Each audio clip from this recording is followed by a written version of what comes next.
por mucho tiempo estuvieron escondidos en una cueva. ¿Ok? Y ahí en esa cueva, donde ellos lo único que se dedicaban era al estudio de la Torá, estudio de la Torá, estudio de la Torá, estudiar Torá, estudiar Torá, estudiar Torá, no hacían nada más. Creo que si no me equivoco, si mal no estoy, estuvieron 10 años escondidos en esa cueva. Y ahí escondido en esa cueva, dice, forma que él recibe el Zohar, recibe el esplendor de la Torá. Porque en ese libro lo que él escribe es todos los secretos del libro del Génesis, de Bereshit. Todos los secretos de la creación. Y la forma en que lo recibe es porque se le aparece a él. Y voy a usar exactamente los términos que ellos usan. Se le aparece a él Metatron, Elías y Moshe. Metatron, Elías y Moshe. ¿Y por qué me pareció súper interesante ese punto? Porque Rabbi Shimon Bar Yochai, ¿dónde nació Rabbi Shimon Bar Yochai? Rabbi Shimon Bar Yochai nace en Galilea. Él es de Galilea, esa parte de Israel. Y es de la época ahí, antes de la destrucción del segundo templo. ¿Qué quiere decir esto? Un rabino que nace, o un judío que nace en Galilea, antes de la destrucción del segundo templo, obligado, o sea, sí o sí, tuvo influencia del Mashiach. Sí o sí, tuvo influencia de parte de Yeshua. Algo, o sea, en algún momento tuvo que toparse con algo con respecto a Yeshua. Y lo otro que me parece interesante es que dice o expresa él que la forma en que él recibe el Zohar, o la revelación del Zohar, es porque se le apareció Metatron, como le decía, Metatron, Moshe y Elías. ¿Y por qué esto es interesante? Porque cuando vamos a ver la transfiguración de Yeshua, Metatron, ¿quién es Metatron? Metatron, en la Torah, cuando vemos que se habla de el ángel de Yahweh, el malach de Yahweh, cuando estudiamos ese tema a profundidad nos damos cuenta que el malach de Yahweh es la imagen visible del Elohim invisible. Es decir, el malach de Yahweh es una de las manifestaciones del Eterno. Por eso ese malach se llama así mismo como el capitán o el general del ejército de Adonai, que es la imagen visible del Elohim invisible. Y ese es Metatron, dentro de la, como les digo, la terminología y los conceptos judíos. Entonces, básicamente, ¿qué dijo él? Que a él se le apareció la imagen visible de Adonai con Moshe y con Elías. Como les digo, cuando tú ves la descripción, cuando se cuenta la historia de la transfiguración de Yeshua, literalmente es eso mismo. Pedro, Juan y Santiago vieron a Yeshua y a su lado estaba Eliyahu y Moshe. Entonces me llama mucho la atención que la revelación que él recibe es la misma que recibieron los discípulos de Yeshua, que es del mismo lugar, del mismo sector que era Yeshua, que es de la misma época, muy contemporáneo a Yeshua. Todos esos puntos me parecieron interesantes. Ahora, habiendo dicho esto, ¿estudio yo el Zohar? ¿Yo estudio el Zohar? No, tampoco enseño el Zohar, ni estudio Cábala, ni enseño Cábala. Simplemente entiendo que es un documento, que es un libro que tiene cierta coherencia con la escritura y tiene cierta validez, pero ni lo estudio ni lo enseño. ¿Por qué? Porque hay requisitos para estudiar el Zohar, hay requisitos para estudiar la Cábala y son, primeramente, saber hebreo perfecto. Ya por ahí yo estoy ponchado, porque yo no sé hebreo perfecto. Segundo, estar casado. Ese requisito sí lo puedo cumplir.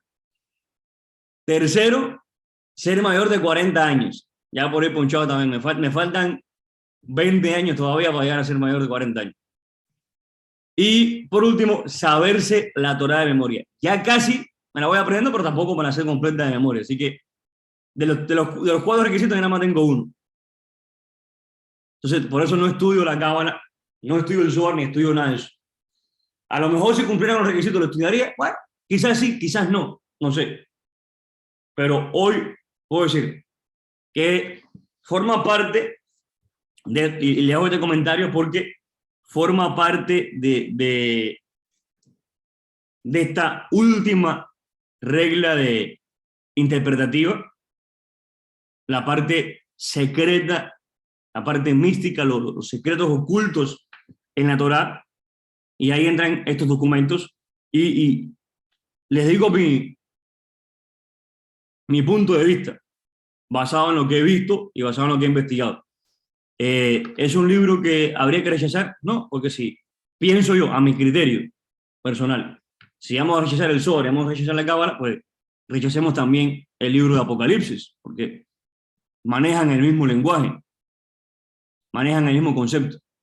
Entonces, ese es mi punto, y no lo estudio básicamente por esos mismos requisitos que hay que cumplir y que yo no los cumplo. Yo no los cumplo. Entonces, eso es esa parte con ese concepto. Y lo digo porque estaba acá en el documento. Los cabalistas son los que más usan esta cuarta regla interpretativa. Esto no quiere decir que no debemos tomar en cuenta este método, sino por el contrario, debemos aprovecharlo con la ayuda del Ruach HaKodesh para sacarle el mejor provecho. Ahora, un punto que yo sí he aprendido. ¿Cuál es la diferencia principal entre esta última y cuarta regla interpretativa a las otras tres? Que las otras tres tú puedes llegar por tus propios medios. Es decir, si tú eres una persona que te dedicas mucho al estudio y te esfuerzas estudiando y te comprometes con el estudio, tú puedes dominar los otros tres a la perfección por tus propios medios. Porque solamente se requiere intelecto y comprensión de lectura para poder entender un peshat, para poder sacar un remés, enseñar un drash. Todo eso puede llegar por tus propios medios. Pero a mi criterio personal, al Sod solamente te lleva Ruach HaKodesh. O sea, es el espíritu de santidad el único que te puede revelar verdaderamente los secretos que están en su Torá. Ahora, nosotros tenemos una gran ventaja. Nosotros somos súper afortunados porque tenemos una gran ventaja que el judío no tiene. Y es que nosotros ya conocemos el secreto más grande de la Torá. Y es conocer a Mashiach. Cuando tú conoces a Mashiach, todos los secretos de la Torá hacen así. Y se te revelan a tus ojos. Por eso Pablo constantemente decía, un misterio tengo que contarte. Un secreto tengo que... Está hablando en lenguaje Sot. La carta, la epístola de Yohanan, de Juan, fue escrito en lenguaje Sot. Por eso Yohanan decía que había que comer la carne de Mashiach y había que beber la sangre de Mashiach. Si te tomas eso a nivel Peshat, bueno, arriba el canibalismo, ¿no? Pero hay que entenderlo a lenguaje Sot. ¿Qué quiere decir comer la carne de Mashiach? ¿Qué quiere decir beber la sangre de Mashiach? Y bueno, el mismo Apocalipsis, el mismo libro de Revelaciones, es un libro que es puro Sot. O sea, es puro secreto escondido ahí de la Torá, que de nuevo hay que saber cómo interpretarlo. Debemos tomar en cuenta, primeramente, que este método no es para interpretar los textos bíblicos. No es para interpretar los textos bíblicos, sino para encontrar verdades en textos o palabras de la Biblia. Llegar al Sot es llegar a la Biblia que está debajo de la Biblia. Hay una Biblia en la superficie y hay una Biblia también debajo de esa superficie. Es una Biblia escrita dentro de la misma Biblia. Para hacer estudios de lo que la Biblia no dice textualmente, ya que para interpretar se necesitan otros métodos, como los que vimos anteriormente. Un ejemplo del aprovechamiento de este método lo tenemos en la gematría. Entonces están relacionados, conocen el tema de la gematría.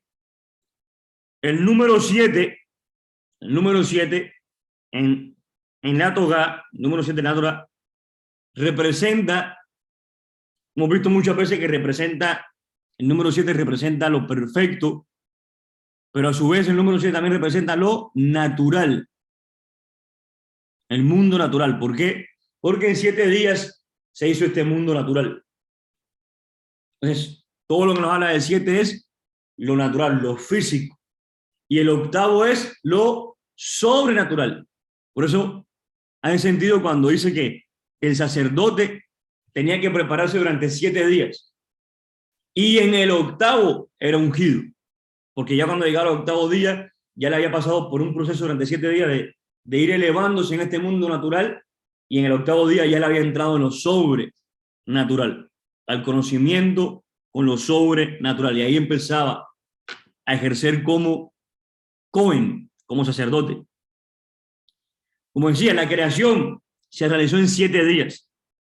Shavuot cae 7 semanas después de Pesach, porque en Pesach salimos de Egipto, en Pesach salimos de lo natural. Digamos, escalando niveles en este mundo natural para en la octava semana, porque Shavuot se celebra es en la octava semana. Shavuot no se celebra en la séptima semana.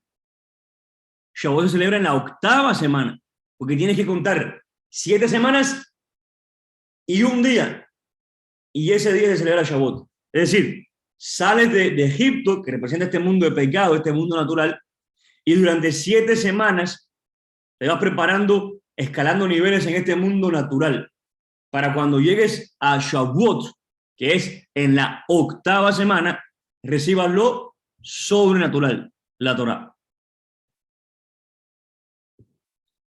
Son los 7 espíritus de Elohim que se nos habla en Isaías 11:2, cuando nos habla espíritu de sabiduría y espíritu de conocimiento,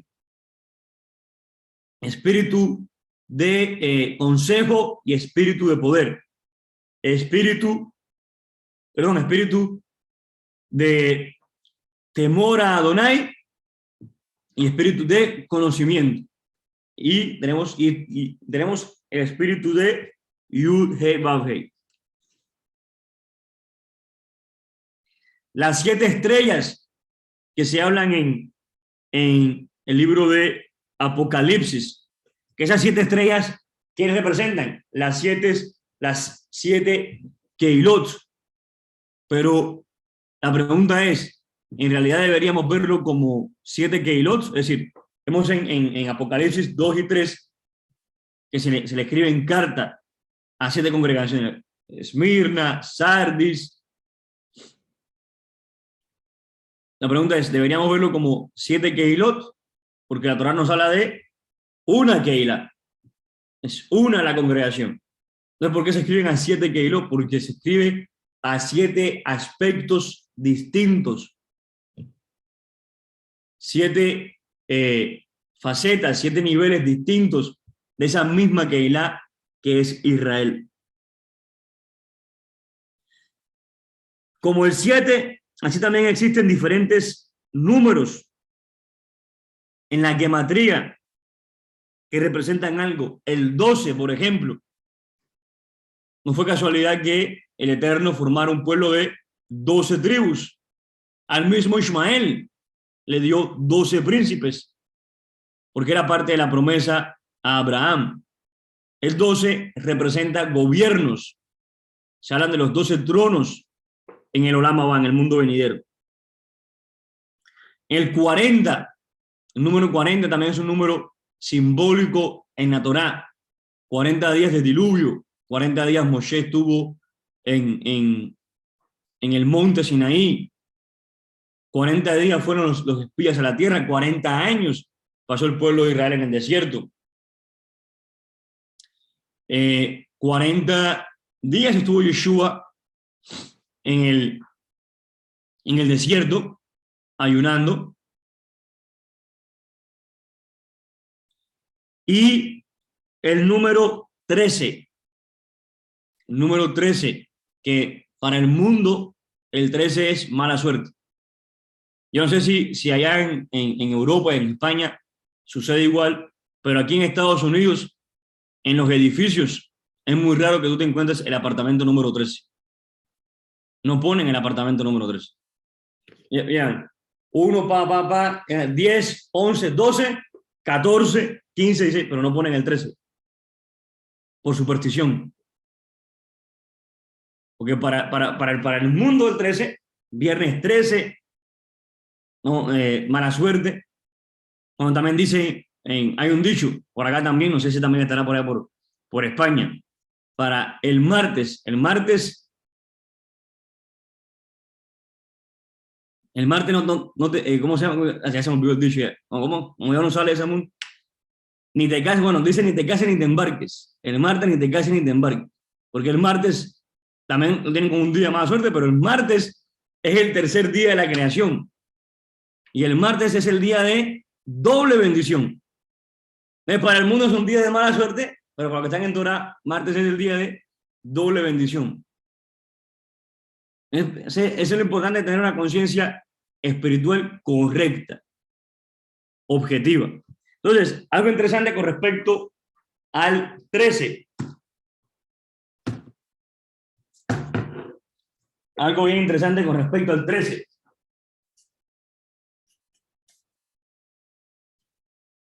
Primero,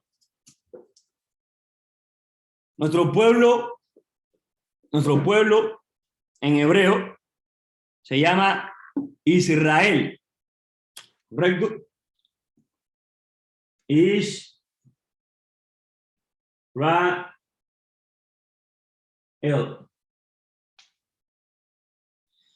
Ahora, es casualidad, Israel se llama así porque tiene un significado. ¿Okay? Israel quiere decir príncipe de Adonai. Shar El, príncipe de Adonai, del Eterno, príncipe de Elohim. Quiere decir Israel. Pero, al mismo tiempo, en el nombre de Israel está el nombre de todos los patriarcas de Israel. El primero, Abraham. Tenemos acá con la Aleph. Abraham.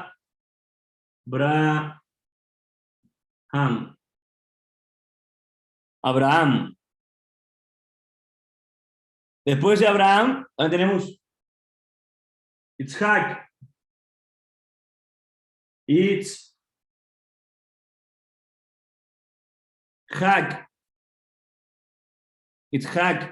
Y a su vez también Jacob, con la yo también.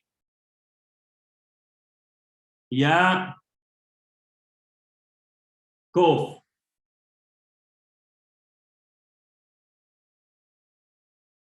Y Jacob.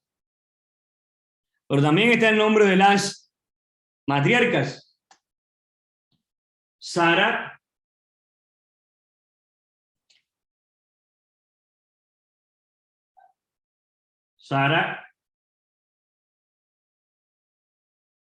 ¿verdad? Lo escribo primero, después se lo voy a enseñar para poder escribir. Sara, Rivka, una Resh, Rivka.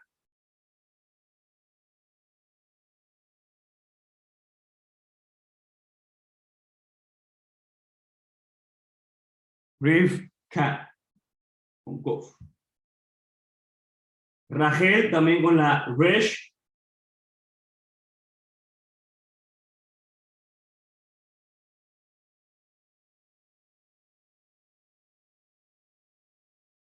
Y Lea, con la Lamet.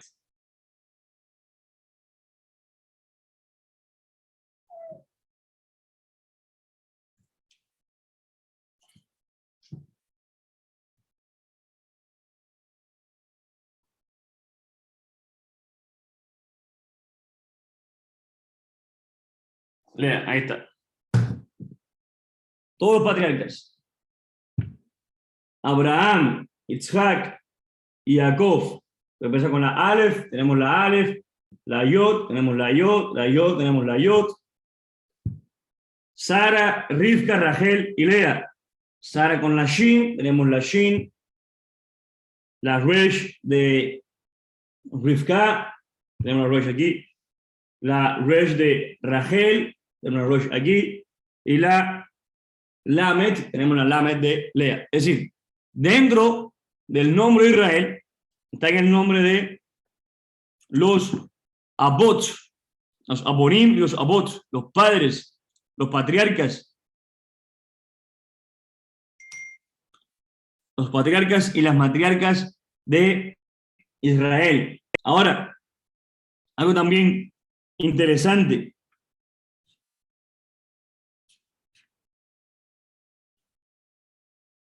En el número 13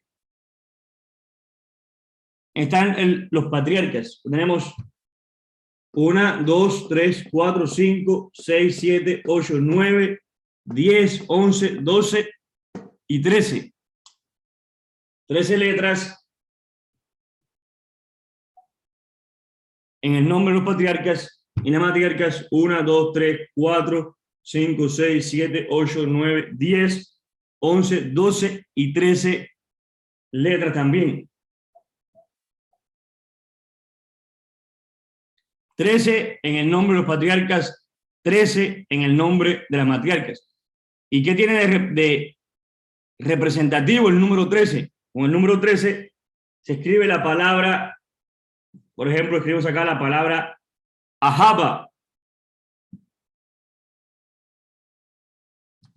Escribe con otro color. La palabra Ahaba.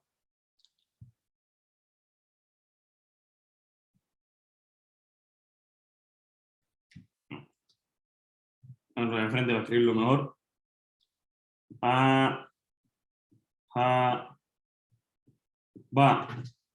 Ahaba, que quiere decir amor.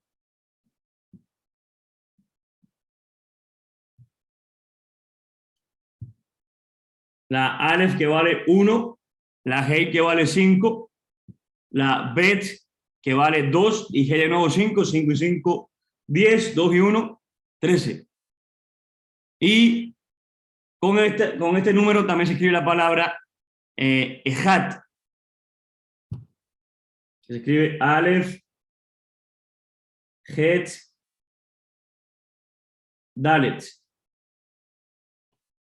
Aleph, Het, Dalet. Tenemos un valor numérico de 1, 8 y 4, que suman 13. Ejat, que quiere decir, como todos sabemos, unidad. Es decir, con el Ahaba de ellos y el Ejat de ellos se creó Am Israel, el pueblo de Israel. El Ahaba y el Ejat. Entre ellos y el Ahaba, y ahora, el Ahaba y el Ejat entre ellos, ¿qué creó también? 13 y 13, ¿cuánto suman? 26. ¿Y cuál es el valor numérico de 26? Yud vale 10. La Yud vale 10. La Hei, como dijimos, vale 5. Yud, Hei vale 5. La Baf vale 6. Y la Hei vale 5. 5 y 5, 10. Y 10 son 26. 26.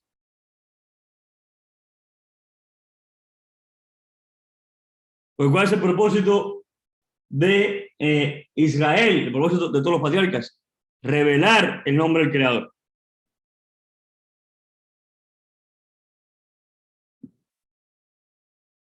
Y todos los patriarcas suman 1, 2, 3, 4, 5, 6 y 7. Por el mismo número, 7 nuevamente.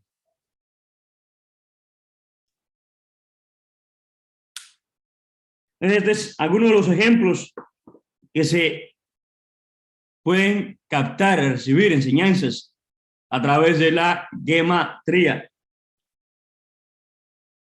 También otra parte del Sot los mensajes ocultos dentro de las letras hebreas original en que fue escrita la Torá, las cuales están en forma explícita o implícitas. Por ejemplo, en el texto Génesis 1:1 comienza con la palabra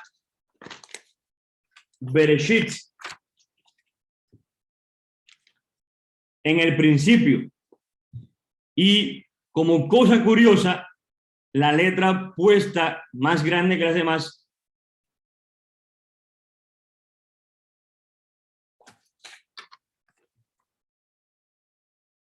ok, en la palabra Bereshit, en el texto hebreo, se escribe, se puede ver escrita de esta forma. Bereshit.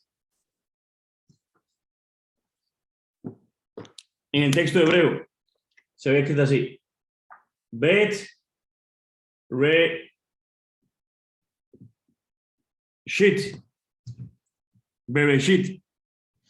Pero en el hebreo no existen mayúsculas ni minúsculas. Es decir, que todas las letras deben estar escritas en el mismo tamaño. Ahora, ¿pero por qué la Torá se escribió la bet más larga que la otra, que las demás letras? La respuesta, si no me equivoco, debe estar en Deuteronomio 18, 18 o 19. Vamos a ir allá. Deuteronomio capítulo 18.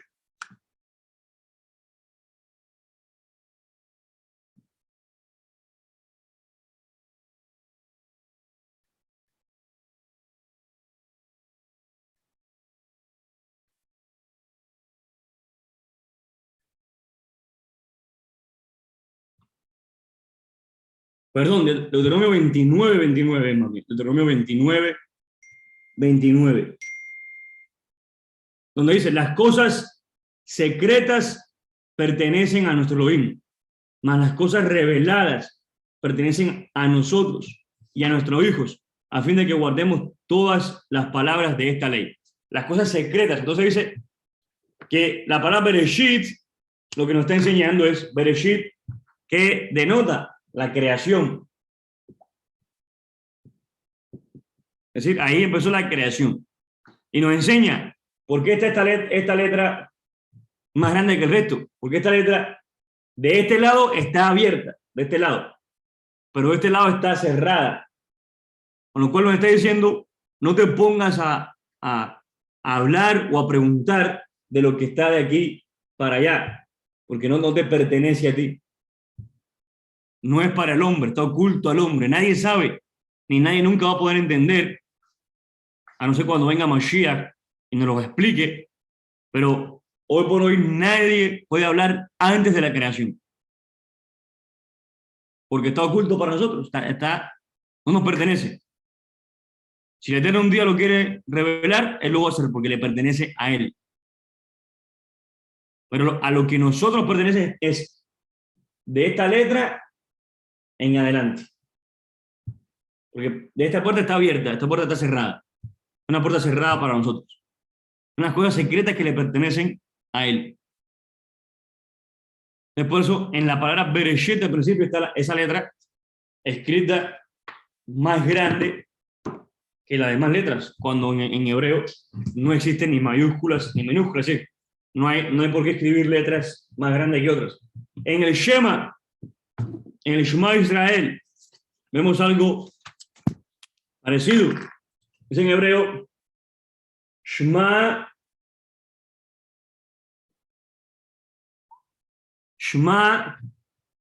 Israel. Shema Israel. Adonai Eloheinu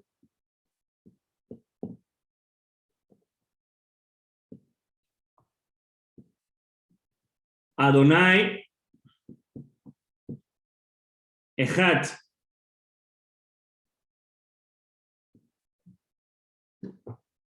Shema Israel, Adonai Eloheinu, Adonai Echad.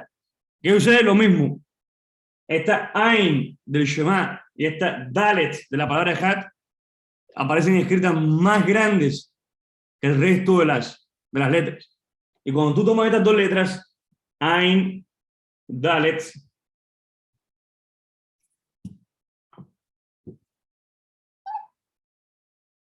Ain Dalet, que forma la palabra testigo o testimonio.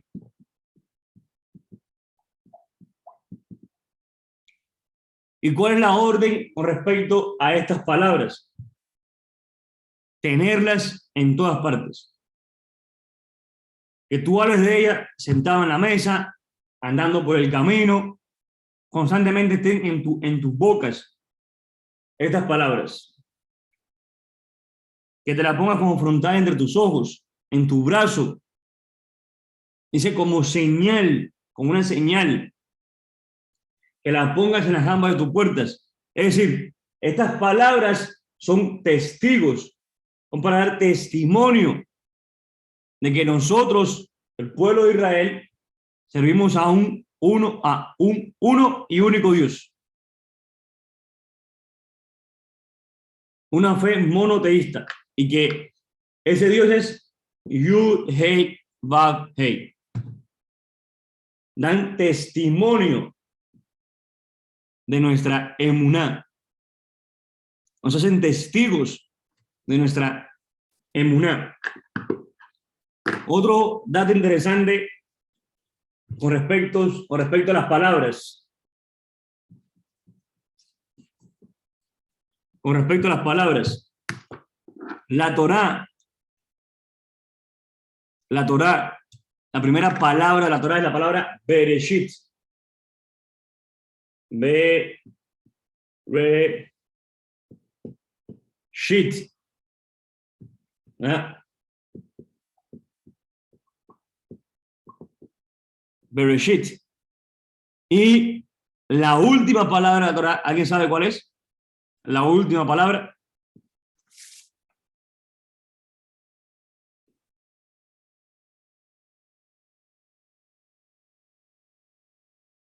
Ahí la hermana Shirley levantó la mano, se le puede abrir el micrófono.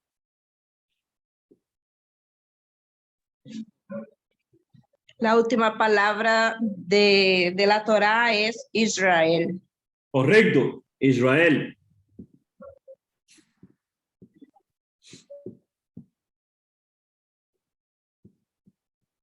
Israel. Me sale un poco raro.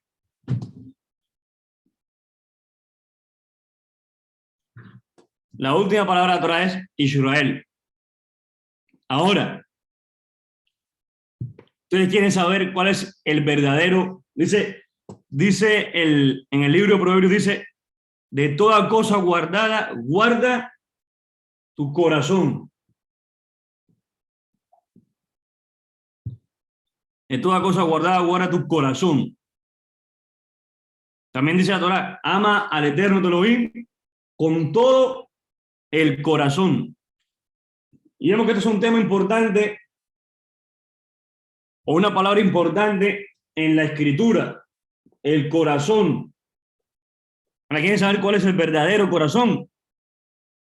Dijimos, la Torá comienza con, en el libro de Génesis, comienza con Bereshit, la primera palabra. Y la última palabra en el libro de Deuteronomio es la palabra Israel. Si tomamos esas dos letras, Bet y Lamet, Bet y Lamet, con esas dos letras, si las cambiamos su orden, esta la ponemos de último y esta la ponemos de primero, se escribe la palabra Lev, que es corazón. Ese es el verdadero corazón que hay que cuidar, guardar, proteger, el verdadero corazón con el cual hay que adorar al Eterno. Pero ¿por qué hay que cambiarlo? Porque nosotros llegamos a la Torá con un corazón malvado, de pecado, ¿verdad? Dice que llegamos con un corazón de piedra, llegamos a un corazón donde dice Yeshua, de ese corazón viene la impureza que contamina al hombre, los malos pensamientos, los malos deseos.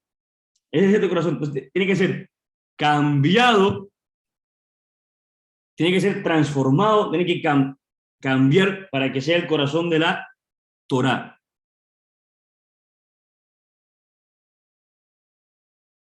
Para que sea el corazón de la Torá.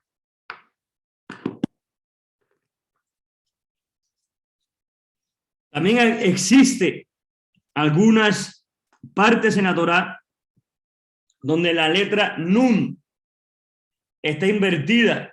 También las coronas y los adornos que tienen las letras en hebreo.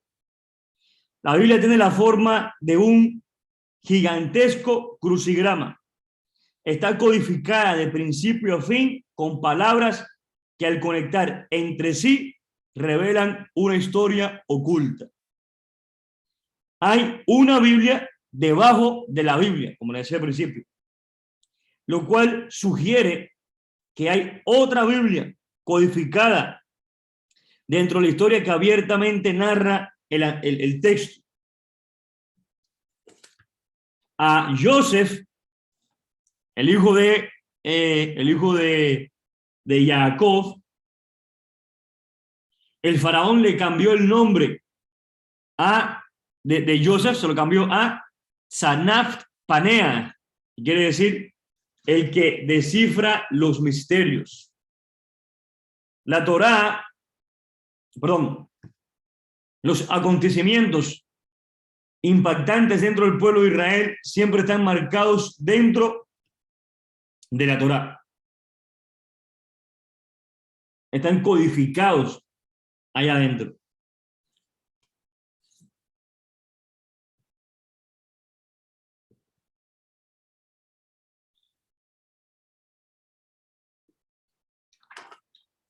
Hay otro método interesante de descifrar puntos como este, y es un método llamado, o sea, la gematría, en el SOT vimos, se puede hacer gematría, que es el valor numérico de las palabras. Ese fue uno. Otro es conocido como Et Bash. Et Bash. ¿Y por qué se llama Et Bash? La palabra Et viene de la unión entre Aleph y la Taf. Y Bash viene de la Bet y la Shin. Es decir, Et Bash es el método de cambiar una letra de una palabra por su compañera. Pero ¿cómo se escribe? ¿Cómo se hace? Se hacen dos columnas, por ejemplo. Aleph, Bet, Gimel, Dalet, Hey, Baf, Zain, Het, Tet, Yod. Después de la Yod viene la Kaf,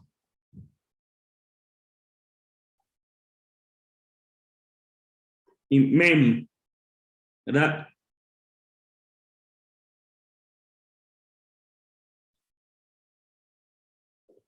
De acuerdo, déjame estar bien seguro.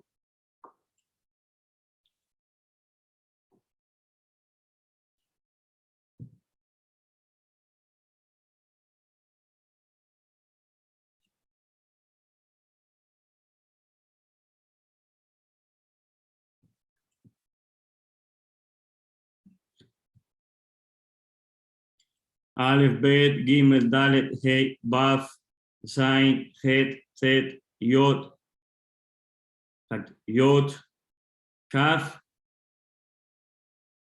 Lamet.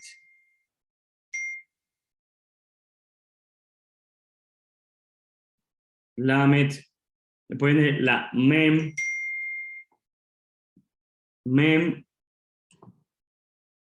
Nun, Samech, Ein, Pei, Tzadei, Tzadei, Kuf, Resh, Shin y la Taf. Okay. Entonces, es así. Se escriben las dos columnas, es un poco torcido, pero bueno, pido perdón por eso. Se escriben las dos columnas de... Es como si cogiera el alfabeto y lo doblara en dos para que la última coincida con la primera, la segunda con la penúltima, y así se forman las parejas de las letras. Se forman las parejas de letras. Entonces, ¿qué se hace? Se toma una palabra, por ejemplo, la palabra mitzvah. Se toma la palabra mitzvah.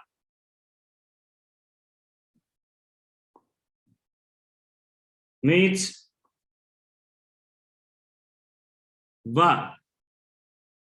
¿Y mitzvah qué quiere decir? Mandamiento u ordenanza. Oye, mira qué interesante. Según este método, donde en una palabra yo tomo su letra y la cambio por su pareja, se llama así, et bash, y la cambio por su pareja para formar otra palabra. En este caso, la letra mem, acá, esta letra mem, ¿por cuál la cambiaría? Bueno, la letra que le corresponde es la yot. La yot. Escribo yot. Después viene la letra tzadei. ¿Qué letra tzadei? ¿Cuál le corresponde? La hey. Le queda yu, hey, baf, hey. Es decir, ¿cuál es el propósito del mandamiento? ¿Para qué es el mandamiento? Para revelar, mostrar el nombre de Yuhebay. Cuando tú cumples un mandamiento, cumples una mitzvah, estás revelando el nombre de Yuhebay al mundo. Pero cuando tú pecas, ¿qué estás haciendo? Estás ocultando el nombre del Eterno al mundo. Y se enseña a través de este método Edbash. Y así hay así hay muchas otras cosas que se pueden hacer a través de este método Edbash. Pero ¿cómo se hace? Escribe de la primera letra, la letra número 1, la Aleph, como el Aleph Bet. El alfabeto en hebreo tiene 22 letras. Tiene el alfabeto en hebreo, 22 letras. Entonces se escribe de la letra número 1 a la número 11, porque el 11 es la mitad. Y de ahí se escribe, entonces, se continúa de abajo hacia arriba, con la 12, la 13, la 14, la 15, así, De eso se forman las parejas. Et, Bash, Aleph, Tav, Bet, Shin, Gimel, Resh, y así sucesivamente.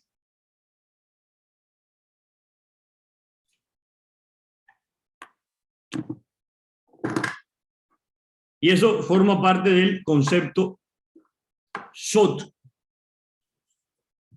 El concepto SOT. Y básicamente, o sea, eso es todo. O sea, más enseñanza, como te digo, tenemos gematría, a través de la gematría,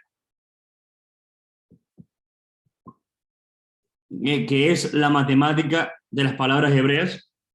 Y hay mucho que se puede hacer en la gematría. El otro método que les enseñé, el de ahora, fue Et, Bash. El Et, Bash. El otro es el descodificamiento de las palabras, decodificar las palabras.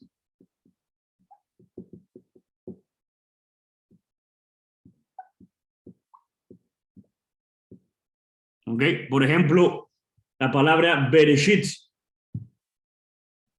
Bereshit.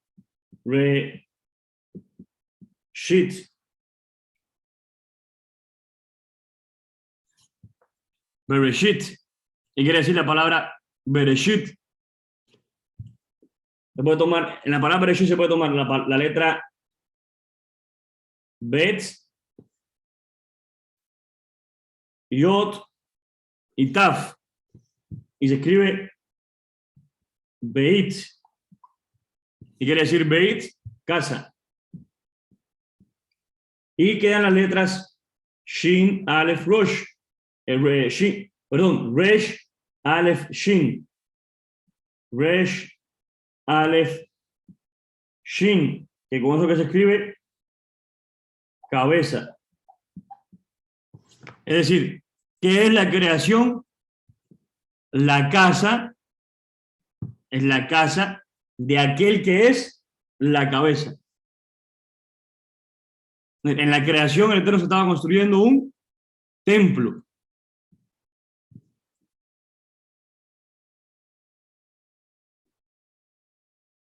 Un templo.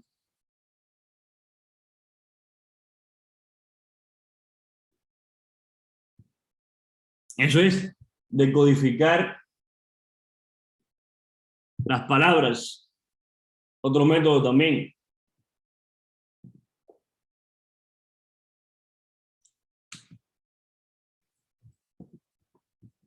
Para hacer sot.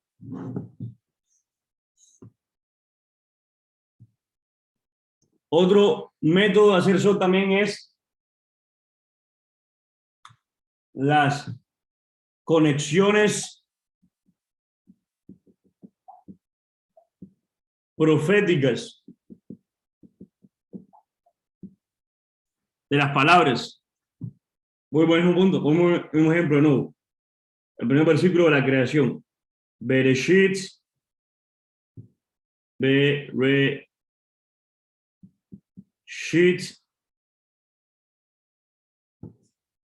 Bara, Elohim.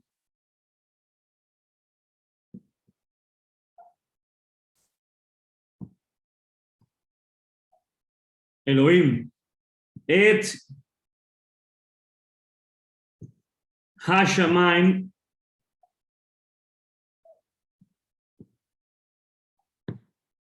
Vaet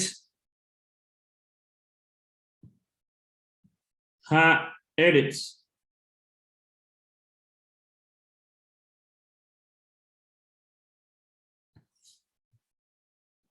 Es decir, en el principio,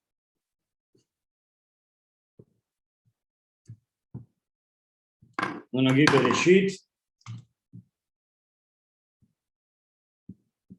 Bereshit, Bara, Elohim, Aleph Taf, Et, Hashamayim,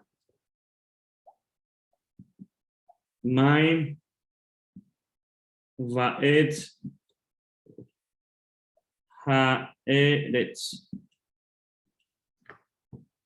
En el principio creó Elohim los cielos y la tierra. Fue interesante porque, aplicando por ejemplo este punto, hacer las conexiones proféticas.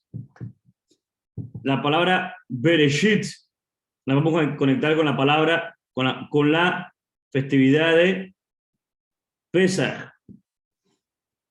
Bará con Matzot. Elohim, Reshit, Omer.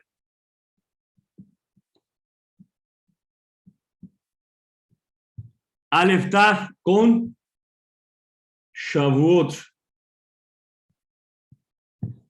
Hashamayim, Yom Teruah. Aleph Taf de nuevo, Yom Kippur.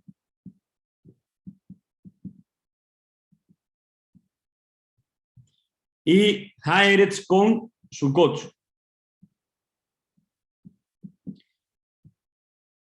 ¿verdad? Entonces, a su vez también son 7 palabras. Si contamos, 1, 2, 3, 4, 5, 6 y 7 palabras, que corresponden a su vez a los 7 milenios. Sí, las 7 palabras de la creación, las 7 fiestas, los 7 milenios. Entonces, ¿qué vemos acá? Bereshit, Bereshit, el comienzo, pero Bereshit en el hebreo, en realidad es la palabra Reshit. Es decir, en realidad es solamente esta palabra.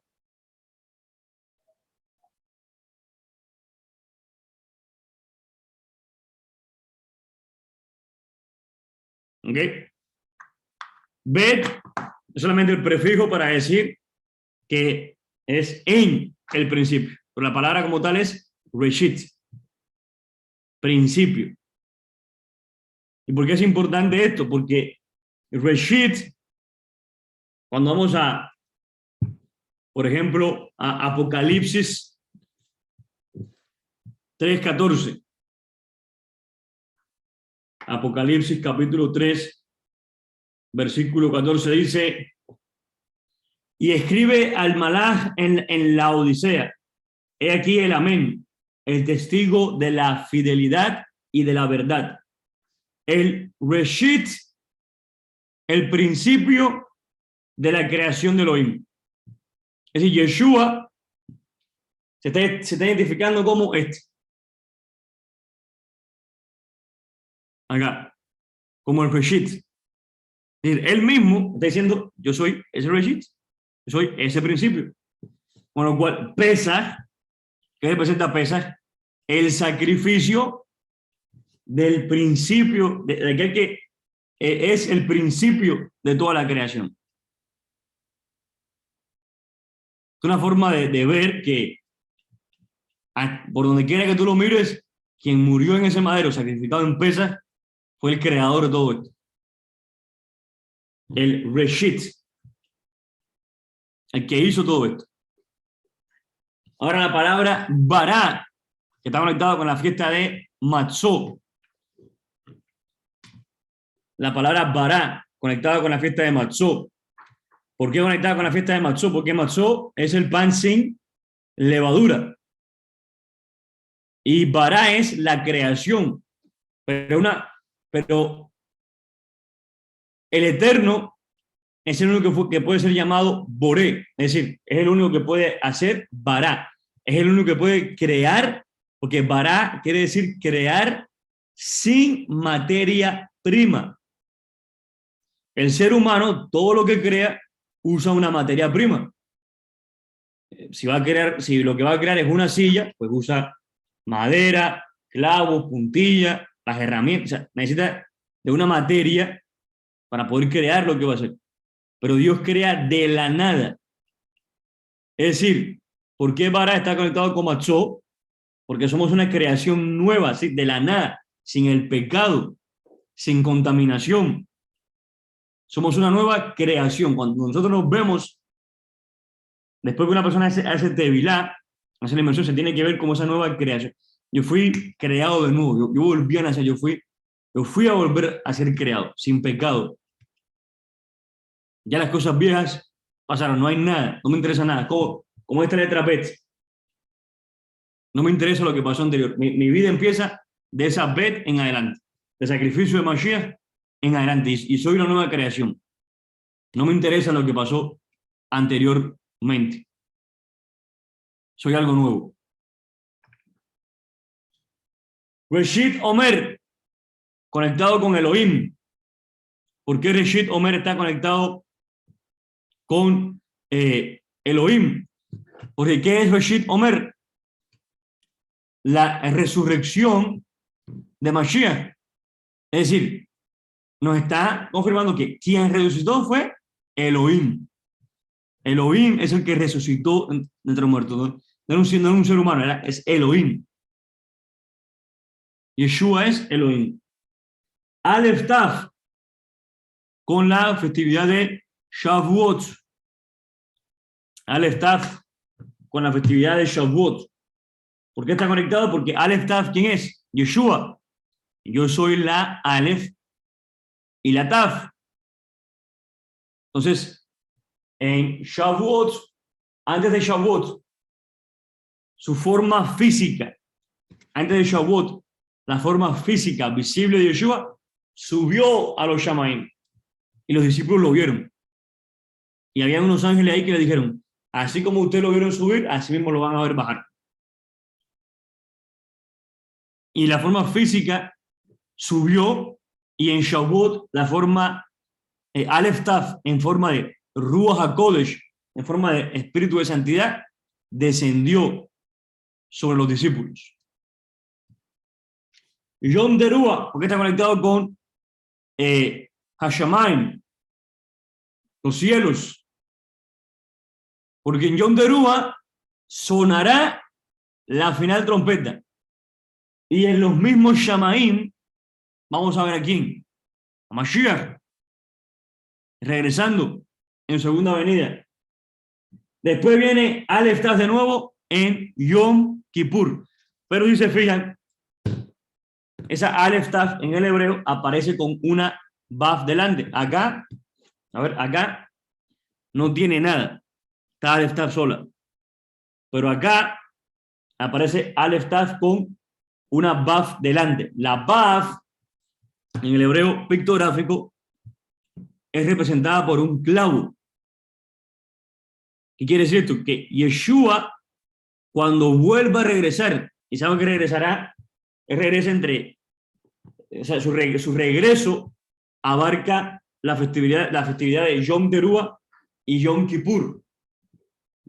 El regreso de Yeshua abarca esas dos festividades, Yom Teruah y Yom Kippur. Y cuando él regrese, vamos a ver en él las marcas del clavo. Pues esta segunda Aleph Tav está marcada por el clavo del sacrificio. Y por último, Sukkot. ¿Y qué representa Sukkot? La boda del Cordero. Ahora, ¿dónde va a ser Sukkot? En la Haaretz, en la tierra, en el séptimo milenio.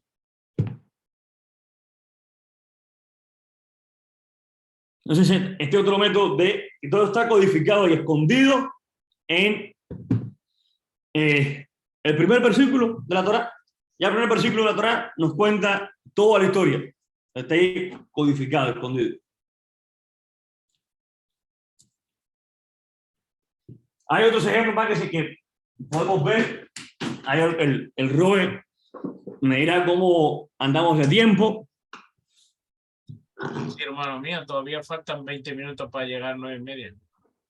Ok, Baruch Hashem. Entonces, vamos a ver algunos códigos escondidos acerca de Yeshua. Y me busco en la presentación acá y les comparto pantalla.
Se puede ver la pantalla, ¿verdad?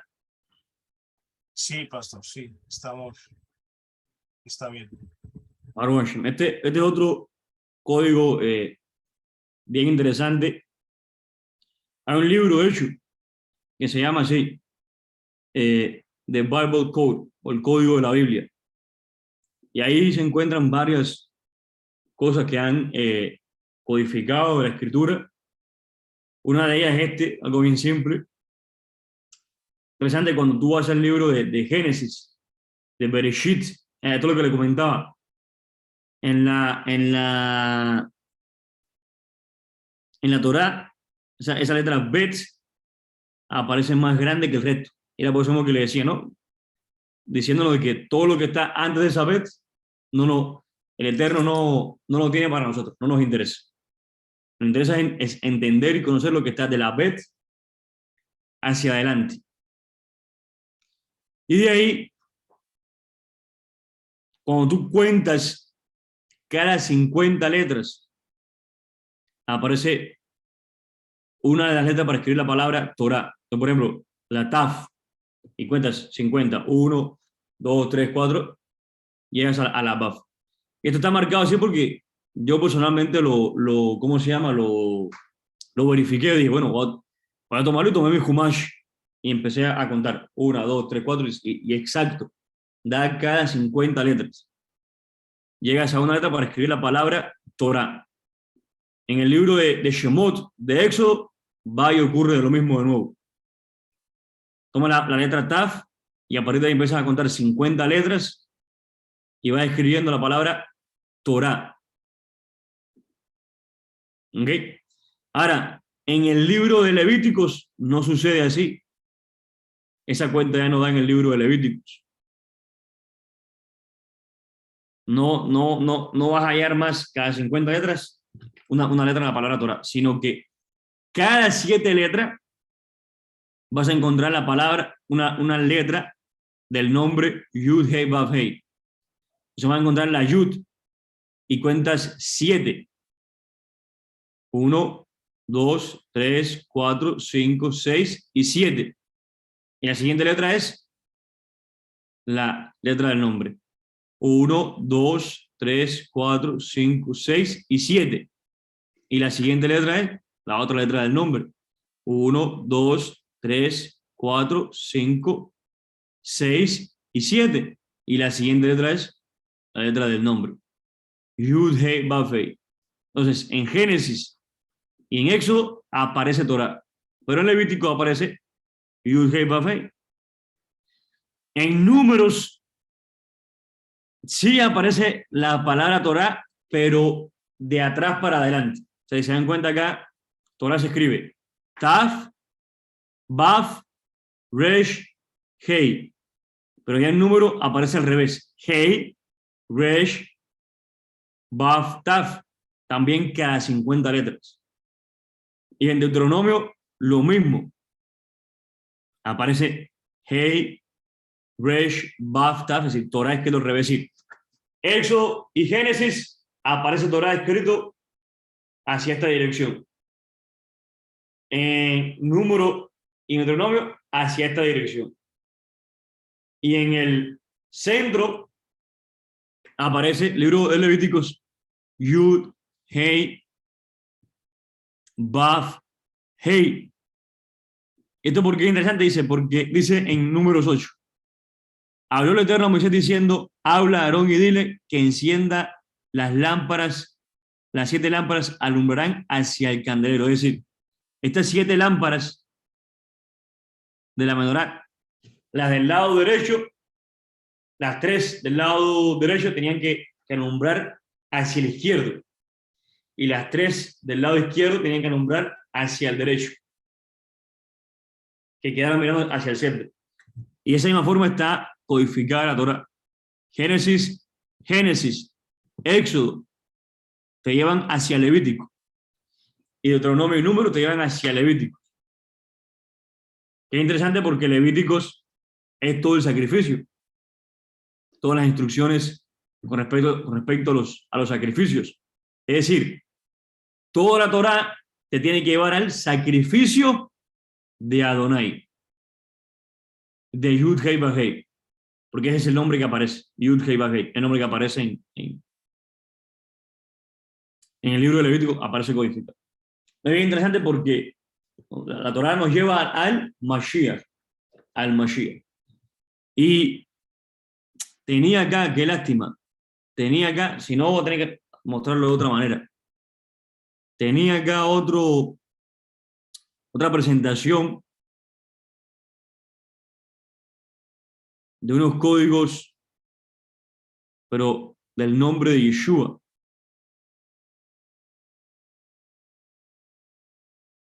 Y no sé, creo que las borré por accidente. Si no, de todas formas, tengo las notas acá y lo podemos ver por medio de las notas.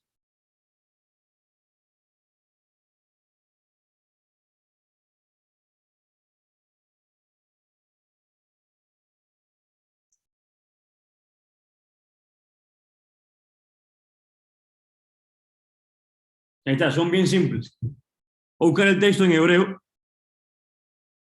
para que lo veamos, los códigos.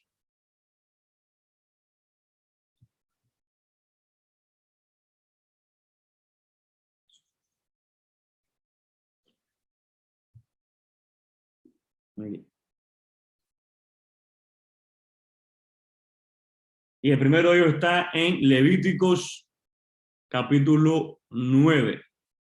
Levíticos 9, a partir del versículo 3. En el versículo 3, Levíticos 9, en el versículo 3.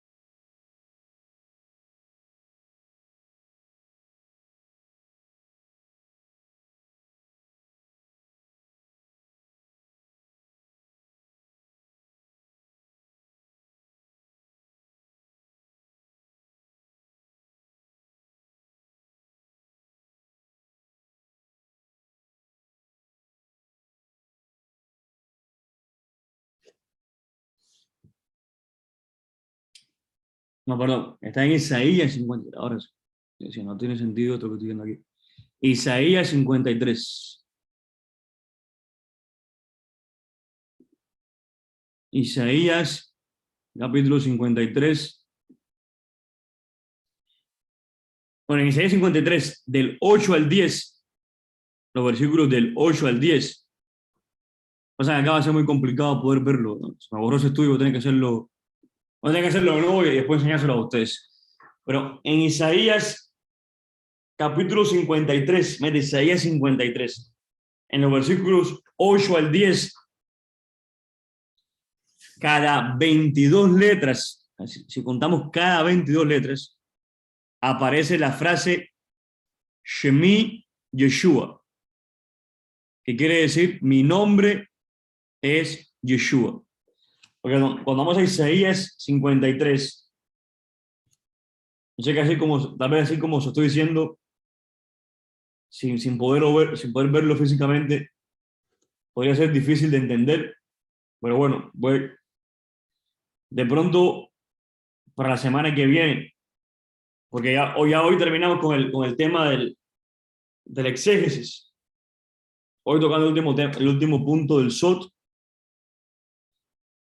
ya cerramos el punto del exégesis, pero si de pronto la semana que viene se da el espacio y preparo esta parte, que yo pensé que la tenía aquí, pero parece que por accidente la borré, se la puedo mostrar la semana que viene. Del 8 al 10 dice, Isaías 53, del 8 al 10.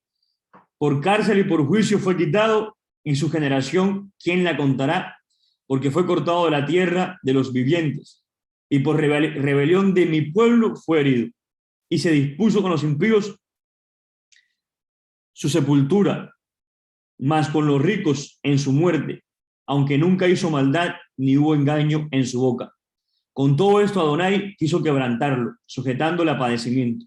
Y cuando haya puesto su vida en expiación por el pecado, verá linaje, vivirá por largos días y la voluntad de Adonai será en su mano prosperada. O sea, un versículo que literalmente nos está hablando de Yeshua.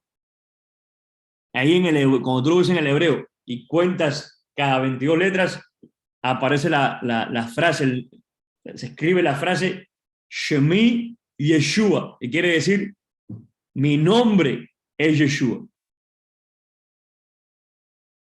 Así como si el Eterno nos está diciendo, quien va a cumplir todo eso se llama Yeshua. Su nombre es Yeshua. Y hay más ejemplos ahí, pero tengo que volver a hacer esa presentación. Así que bueno, hasta aquí hemos llegado el día de hoy. Con respecto a las enseñanzas del Pardés y de reglas exegéticas. Hoy cerrando ya con la enseñanza de el Sot.